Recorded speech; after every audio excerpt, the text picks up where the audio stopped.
Welcome to Virtual Wednesdays. My name is Francesca D'Alessio, and I'm so glad you could join us tonight. Tonight is dedicated to our annual Bransten Lecture on Contemporary Art, presented tonight in conjunction with the opening of Wangechi Mutu's exhibition, I Am Speaking, Are You Listening? On view at the Legion of Honor from May 7th to November 7th. Here to welcome Wangechi Mutu is our director, Tom Campbell. Good evening. I'm Tom Campbell, the director of the Fine Art Museums of San Francisco, and it's a great pleasure to welcome you this evening to the Fine Art Museum's annual Bransten Lecture. In alignment with the Bransten family's deep commitment to the art of our time, this annual lecture is designed to elevate the voices of artists working today, and I'd like to thank the Branstens for making this important program possible and for their continued generosity to the museums. It's a true honor to host Wangechi Mutu this evening, and I must say, after a year of travel restrictions, it feels like a small miracle to have you with us in San Francisco. So thank you so much for being here. Over the past several weeks, with the installation of Wangechi's work in the Legion of Honor, I've had the distinct pleasure of witnessing a steady, almost alchemical change in the chemistry of both the building itself and the collections housed within it. Wangechi's work exudes a subtle but powerful influence on the surroundings in which they are placed, and in the context of our European art collection, her sculptures and collages bring fiction, myth, and alternative perspectives into conversation with traditional Western-centered art historical narratives.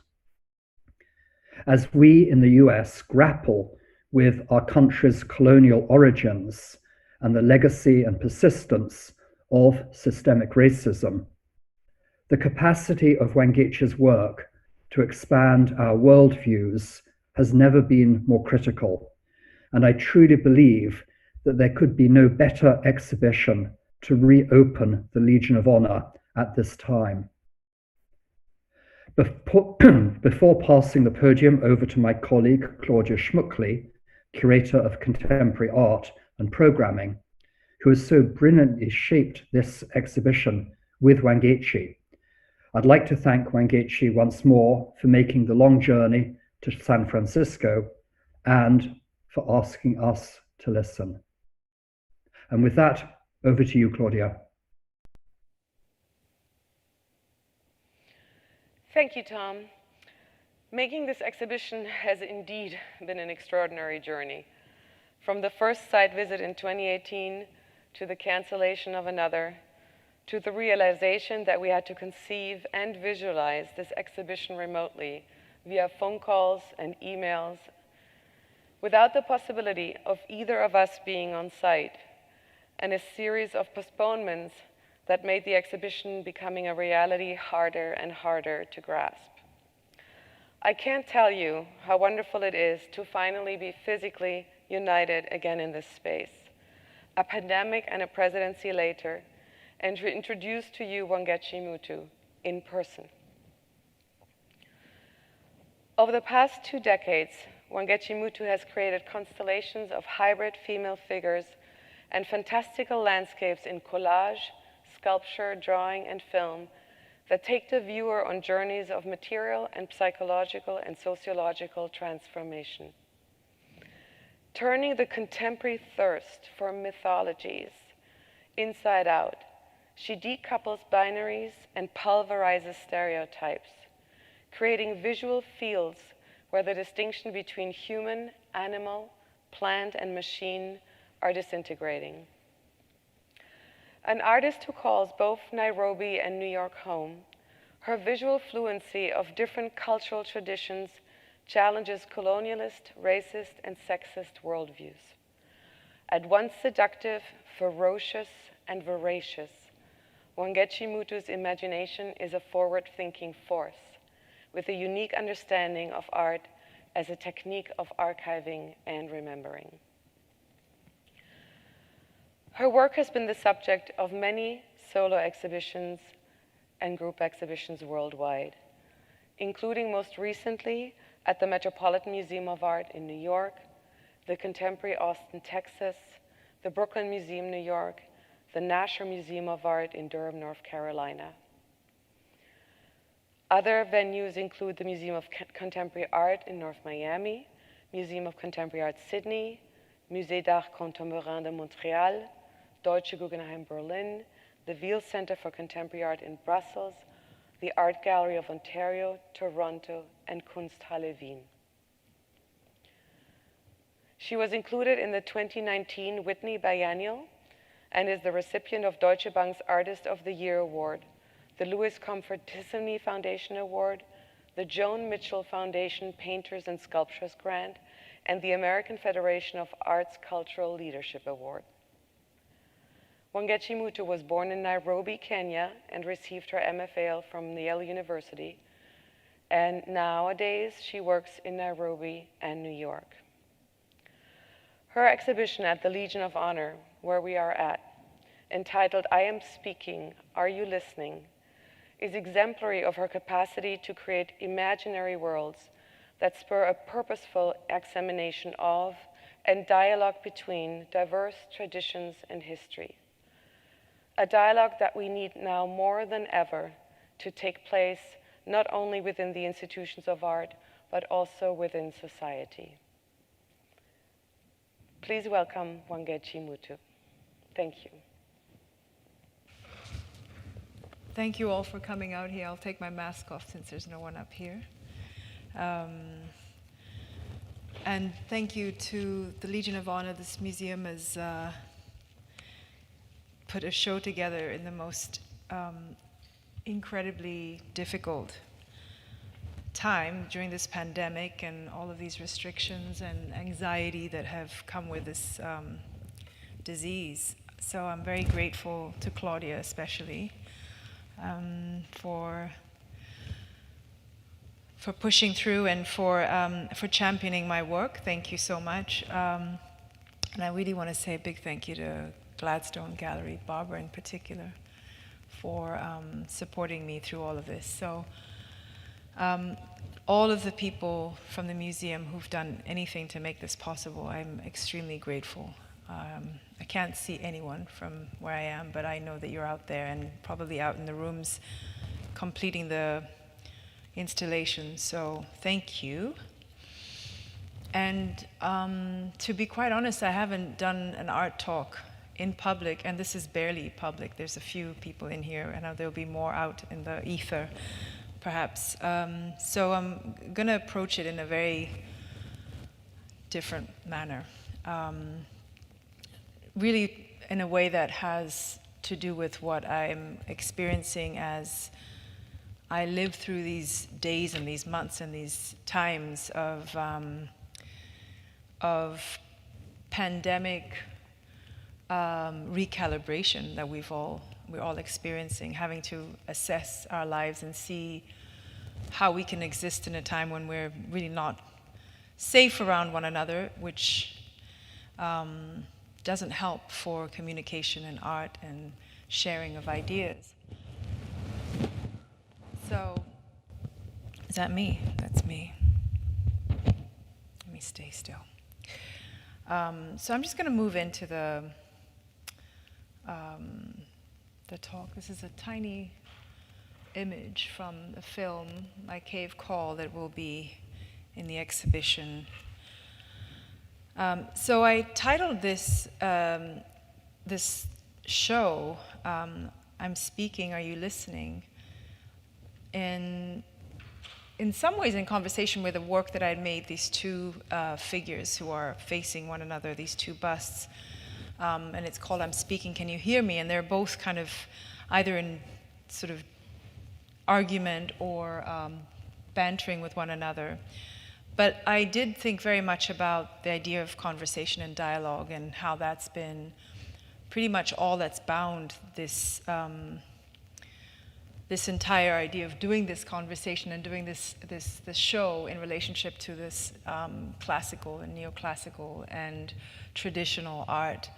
European art primarily. And it's been 3 years since we first met. Claudia and I had our first conversation and our first meeting and a walkthrough.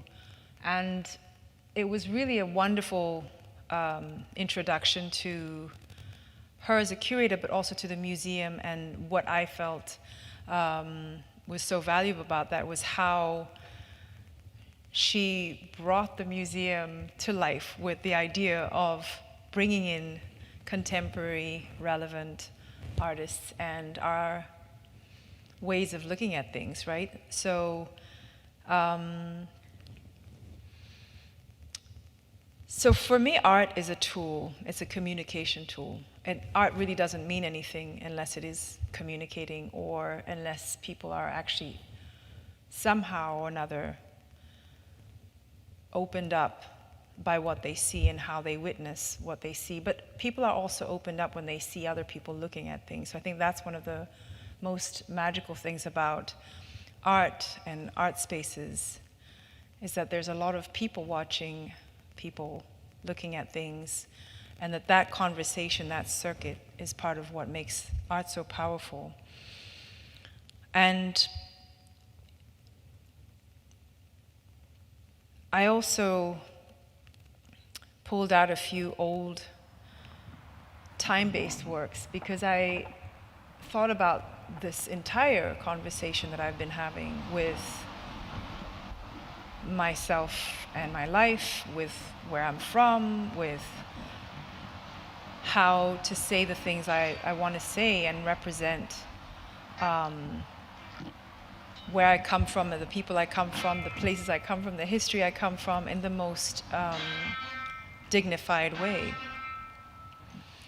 And for the longest time, a big part of my narrative was that I was an immigrant. I had this disjointed kind of relationship with this country, the United States. And for the longest time, it was actually a valid story because it was something that had sort of followed me and held me in a place. But I realized that every story becomes you, or every story you make up about yourself is what you start to live through. And in some ways, that story became heavier and heavier. And this is a particular moment where I was able to express a certain kind of frustration at the border between Texas and Mexico. But I love this film at this time when I don't have any loyalty to that story anymore. I don't carry it with me in the way I did before. I let go of it, I grew out of it, and I also came to understand why it was important at that point and no longer is or shouldn't have been to that degree. Anyway, this is an image that was inspired in some ways by the women that I've most admired and loved. And in many ways, I want to dedicate this whole talk to my mom and her strength. And in some ways, I mean, she sculpted me. You know, she's the first conversation we ever have is with our mother from inside, you know, in vitro, and the first way we understand the world is through this one room. And so I want to think about those kinds of things as I proceed, but definitely the farmer women of my family have a huge role to play in how I made this piece. But at the time, I didn't think about it that way. At the time, I was thinking about the Rwanda genocide. I was thinking about the migrants crossing the border, because this is in Presidio, right there at the border. But certainly the main way I found to express what it is I was feeling and pursuing, and the one way that I felt I could bind myself with the people who are in this area was by producing this choreography of a working woman essentially cutting a big piece of timber or wood or that looks quite like an animal, a dead animal. But there's also the landscape. There's also this kind of romance and idea of the rural land, the open land, and what I was missing and what I thought I was missing at the time. Now, somehow or another, all of this has come around, and soil and the color of soil and the actual soil has entered the work, especially my three-dimensional work, in a way that I didn't fathom. So this is 12 years down the line. This is Dreamcatcher. And the titles of the work have a lot to do with sort of the creation of your destiny through hoping and envisioning things. And very much like art, in a way, you kind of come up with an idea completely from a void inside of your mind. And through that sort of pondering and meditating, and probably with, in my case, drawing and writing, something begins to emerge. And so these works have come out of a journey that I've taken all the way from living in hopes of being in Kenyan soil in my hometown to actually being in Kenyan soil. And this is another film that I made, also very much with this kind of ennui, this sort of saudade, this sort of sadness of being outside and away from my home. I think it takes a while to come on, but the main shape of my thought at this point is that it was important for me to find a way to connect myself with a kind of history that I also identified with, this history of being outside of something that you're familiar with and at home in, and not necessarily feeling entirely in control of those dynamics that brought you into those spaces. But this particular piece was really quite important for me. I had spent a lot of time thinking about the ocean as this birthplace, this ocean as kind of birthplace of all organisms, but also the birthplace of a kind of tragedy that brought people over to the United States. And the exhibition I did in Miami was particularly provocative for me because I come from the East African coast is the Indian Ocean, and it's a warm coast. It's a very different fauna and flora, and it's also familiar. And this is a different sea. This is the Atlantic. This is an ocean that has, in some ways, carried millions of people across and buried millions of people from the continent, completely forced to come to this land. And it really broke my heart at the time when I finally got to the ocean and saw it, and saw this particular area. I guess there's something about the southern coast as opposed to kind of the north that impacted me. Anyway, the Amazing Grace hymn is also part of my childhood and my schooling and all of the choir classes that I did and all of those things that in some ways brought this story and the people who had experienced the tragedy of being born through the sea closer to me. And I truly believe that that's why I made the piece, was to try to find a way to understand something that in some ways was very distant and foreign to me, but also such a human and inhumane experience at the same time. I'm going to keep going forward, even though this is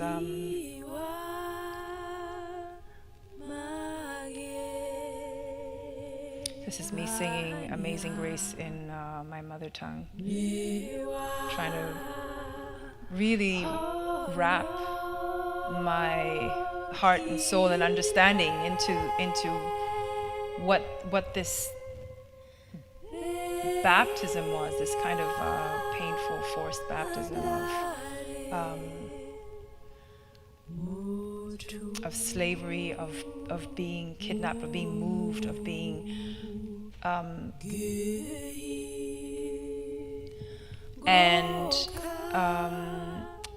the song also was a wonderful. I had an epiphany about the song, but I didn't know why. And I remember thinking, it's my favorite song. I have to find a way to include it in my work, and to find out that it was created by someone who was essentially involved in the slave trade of Africans to the United States. Was pretty astounding. The performances that I do also have an actual ritual element to them. They're not performances in the sense of play acting or externalizing an experience. I really have they impact me tremendously, and often when I do them, something really shifts and changes. And a lot of this kind of thing has happened with my experience of land and returning to a certain kind of soil and land, and having my feet and my pencil and my hands in the mud and the soil of East Africa.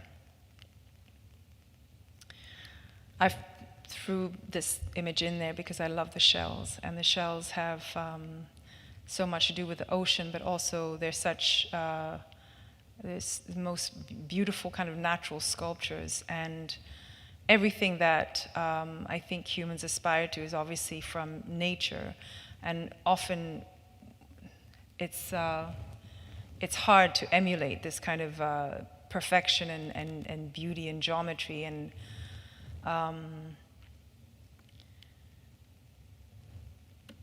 and this is another old film where I realized that I've been in deep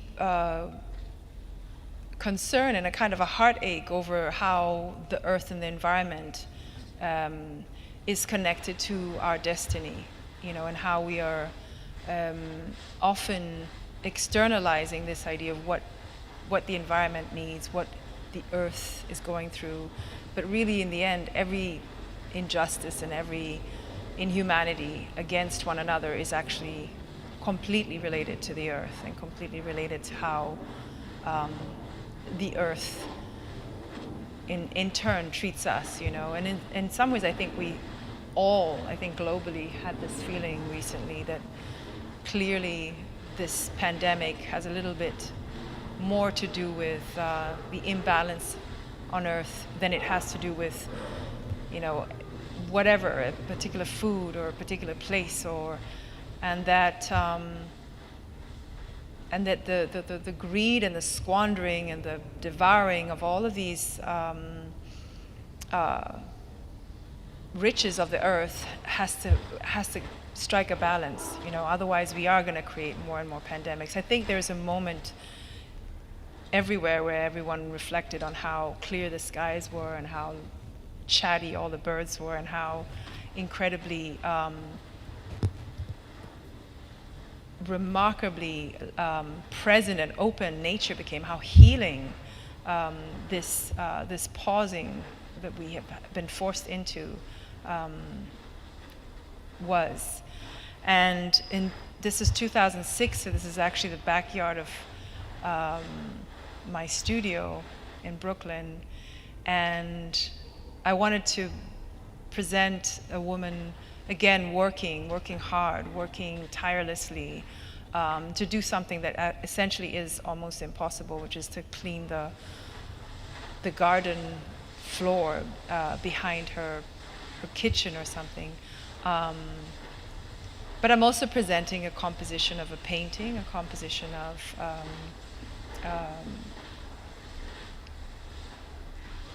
a drawing.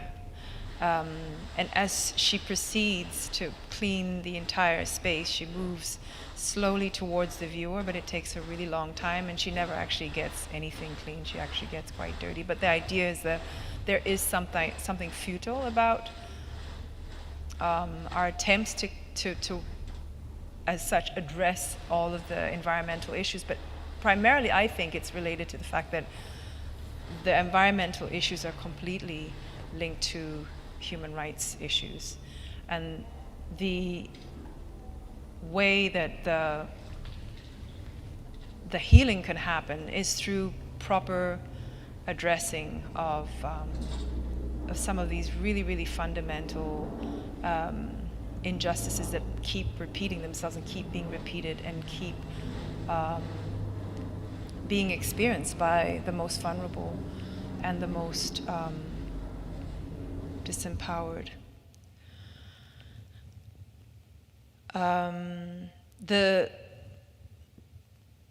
The wonderful thing about this objects and the sculptures for me is that they've given me a way of working that is so different from representational abstraction, what I've done for years using collage and using watercolor and all of these incredible magazines that I collected and papers that I collected for years. It's given me this tactility has a different kind of a warmth and to overuse the word, a humanness, a humanity, where I sit there and pinch and mold and work on these shapes until they finally become pleasing, whether the image is pleasing or not, but the feeling and the way that they sit with one another, these folds and everything is pleasant. And but it's brought me in some ways all the way around back to my love of portraiture, but my love of the idea of beauty and what beauty really means and why we're attracted to things that are beautiful, why we're attracted to certain ways that things look, and what is beauty anyway? I mean, this is one of the most fundamental quests of, in some ways, art history, and what museums represent and hold together is what this notion of beauty is, and it's a very subjective thing. And I think now, because of how much nature I'm surrounded by, one of the things that I constantly think about is how beautiful everything is around me, but how beautiful birds are to me and how beautiful they must be to themselves, right? And what curation has gone into that, what kind of survival mechanisms or sexual display, evolutionary kind of shifts and changes have happened. And so you have birds with the most extraordinary feathers and colors that are magnificent to me. And I look at them and I realize they're pretty fine to themselves too. And there's something really interesting about how primal and fundamental that is, and how that's been in our entire making as creatures, as visual beings, you know, as animals that see one another and try to work around existing with one another. And so art, in a way, is part of our survival and part of our language, and beauty is too. And beauty has a lot to do with self-recognition and also drawing people in, but not just for to stay alive, but primarily to recognize one another, you know, and to keep that connection. In this film, the water now begins to become a canvas, in a sense. You know, the canvas of the ocean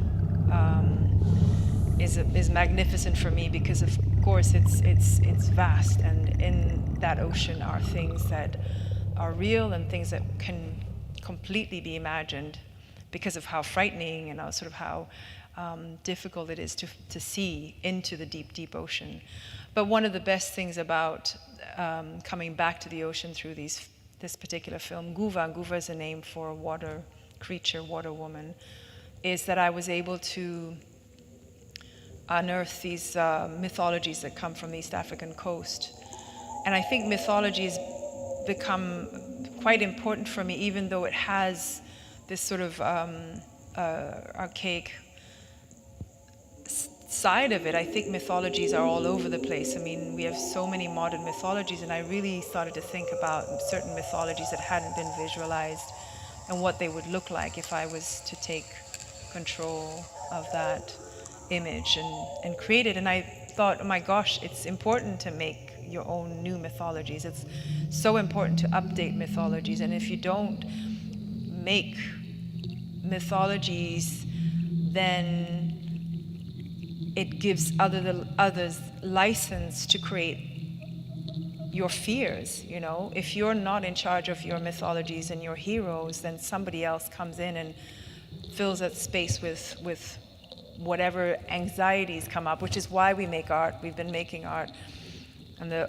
oldest museums and cave walls and in nature for tens of thousands of years, primarily to uplift ourselves and in a way trick our minds into feeling invincible, and in that sense becoming invincible. And Mama Ray is now sort of a manifestation of that line of work, of really trying to harvest all of these ideas that relate to mythologies that I've heard about, but then also create something that's completely unknown, like a creature that hasn't been discovered yet. I'm not even going to show the front of it because that's in the exhibition. And then, you know, the other incredible thing I think about when I'm in the studio is the privilege of making art. Because in a way, art is not anything. Art is just a symbol. Art is a way to stop time. Art is a way to create a memorial of a moment, you know, for ourselves and for the people that we want to draw towards us. You know, art is just a human uttering their humanity. And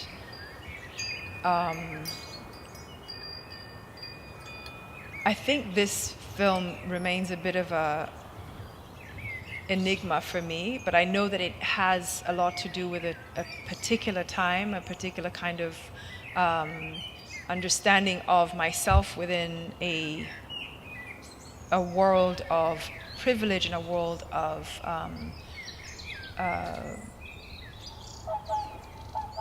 where I basically had allowed myself and had pushed myself to the point I became the artist I wanted to be, but I also wanted to make the right spell to open myself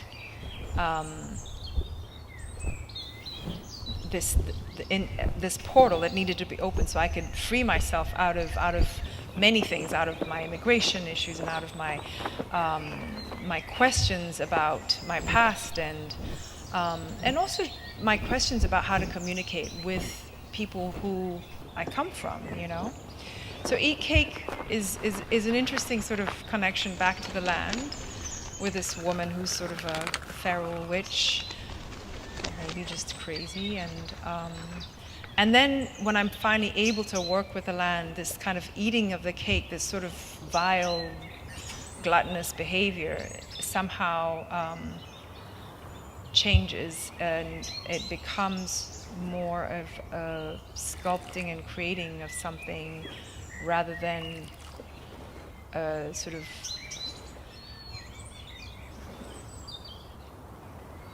self-devouring and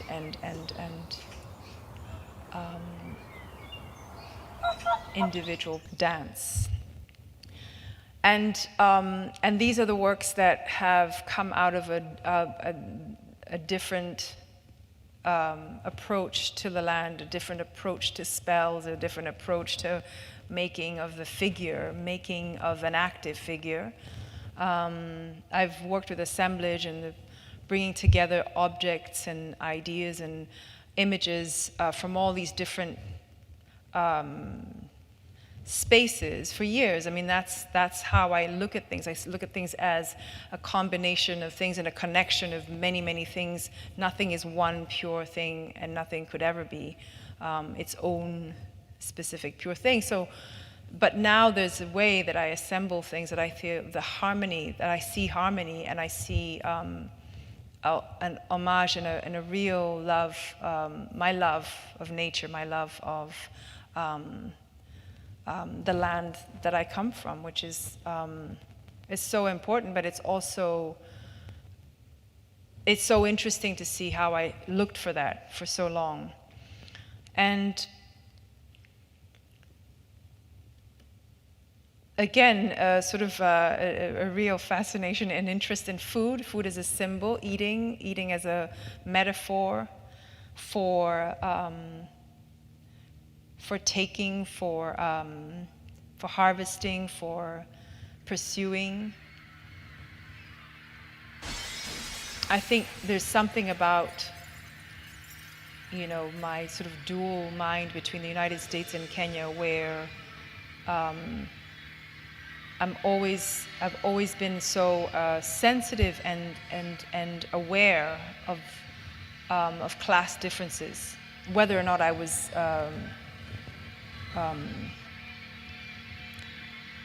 able to really express that. It's always been one of those things. I come from a poor country that has so much, and people are so wealthy in how they manifest as humans, as generous people, as characters, and so forth. But then I think from all of these sort of years of living within a very wealthy country, where you understand how impossible it is to create a sort of an equal table for everyone to eat from. I think this is where this piece kind of fundamentally grows out of, is this real feeling that inequity, that lack of compassion for those who don't have, for those who are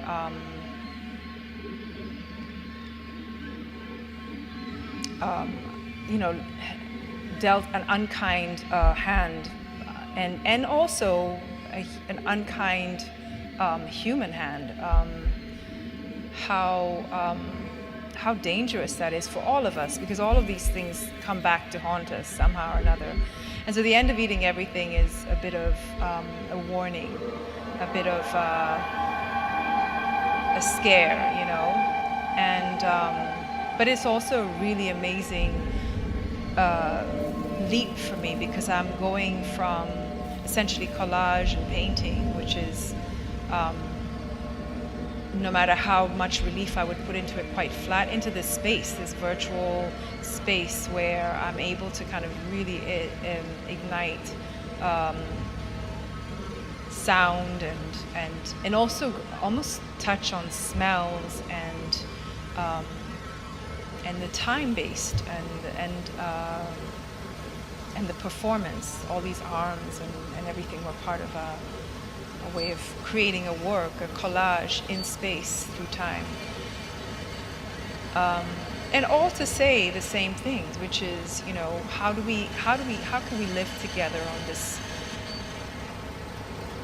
big sphere, big small sphere, in a way that accounts for the differences, and in fact accounts for how little is different between us all, and institutions. Like churches, they're the most sacred places. Like temples are the most revered spaces, but they're also places where things are hidden and not dealt with. And in some ways, for me, art is that thing that focuses the light on the rust and the ghosts and the undealt with matters, you know, and especially if art is dealt with the way I think we love to deal with art, those who love art and are obsessed with it. You know, it's a weapon of mass construction. It's a weapon of deep compassion. If utilized in the right ways, we can actually bring attention to things. You know, again, not because of the objects and the ideas and the images in and of themselves. They're nothing. They really are things that will at some point disappear, but for now they're sitting here as items to bring us into the same room and force us to be still and with each other and acknowledge, you know, these really desperate moments. So that's where this came from, and that's also why I'm pushing forward with these ideas in this next film. My Cave Call is expanding on this idea of activating change inside of the film, but also within the idiom and the idea of what art is potentially capable of. This is Mirror, Mirror. The idea of reflection is in a lot of the work, both in the idea of this dialogue, but also in being able to see oneself and see other works within works. And I'm going to end here so Claudia and I have some time to talk. Thank you. And this brings us to the conclusion of tonight's program. Thank you so much to Wangechi Mutu for sharing her work with us and bringing this brilliant exhibition to San Francisco. Please join us right here on Virtual Wednesdays on June 30th at 5 p.m. for a filmed tour of Wangechi Mutu's exhibition, I Am Speaking, Are You Listening? The film will be followed by a conversation with Wangechi Mutu and our curator, Claudia Schmuckli. We look forward to welcoming you back to the Legion of Honor on May 7th. Please visit our website for more information, legionofhonor.famsf.org. Thank you so much for joining us tonight, and we will see you next week.